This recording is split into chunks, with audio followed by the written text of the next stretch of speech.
Hello, my name is Agent Peterson with the Geek Squad, and the subject of this video is Don't Get Hooked, Phishing, Pharming, and Online Threats. We at the Geek Squad take about 50% of our calls related to spyware and virus activity, people losing personal information or even losing their identity. So we're going to talk about a few different things today. First is, what are spyware and viruses? Second, how to protect and prevent getting infected. And third, some best practices to keep your family computing safe at home. So, what are spyware and viruses? Well, there's two real distinctive differences between the two. A virus comes in with the sole intent to destroy as much of your information as possible, replicate itself, and send itself as far across the internet as it can, as fast as it can. Spyware actually has several different parts to it. They come in the form of malware, hijackers, phishing, pharming, and at scariest, identity theft.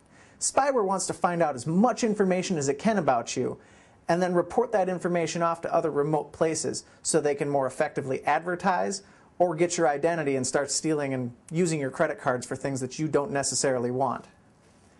There's lots of different ways to protect and prevent these kinds of things from happening to you. First off, some of the basics are antivirus. You want to make sure you have at least one solid antivirus solution. In this situation, having more isn't necessarily better. Having multiple antiviruses can actually cause the programs to conflict and not actually get anything done for you. Having a good solid anti-spyware program is going to keep a lot of these other baddies away, making sure that you're not compromising your identity, your credit cards, or your financial lifestyle. Having a good firewall is going to help keep hackers out of your computer. And for your average user, I really recommend a hardware firewall versus a software firewall, just because it's going to be a lot less complex and you're not likely to lock yourself out of your own machine. Next, you want to make sure that you run your updates. Running Windows updates, running antivirus updates are all very important things to keep your software safe and make sure that you're not subject to any of the online threats. Lastly, I would make sure that at least once a month you go through and run your scans manually, not just automated.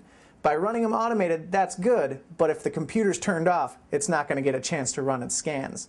If you run it manually at least once a month, you're guaranteeing that you're going to be safe. And lastly, we're going to go over some best practices. Things like passwords. Make sure that you're using passwords that are at least 6 to 8 characters. That creates a nice strong password for you, and make sure it's a combination of letters and numbers. Also, try to avoid using anything about yourself within your passwords, using your name, using your kids' names. These aren't safe and secure passwords to use. And also, avoid using autosave. More than likely, if you're using autosave, you're going to forget what the password is, and it's going to be a hassle to try to figure it out later. Next, location. Make sure you use your PC in a public place within your home. You don't want to have it away in a bedroom or somewhere where the kids can use it where you're not able to watch them. More than likely, the teenagers are going to get into things and download things that you don't want them to, which puts you more at risk for spyware and viruses. Next, email. Do not ever respond to spam messages. If they say, please respond to take us off your list, more than likely, you're going to just get more spam after that because it lets them know that they've hit a live email address. And lastly, online purchasing. Always look for something that says VeriSign approved or hacker safe. These are safe and notable websites where you don't have to worry about your credit card being leaked across the internet.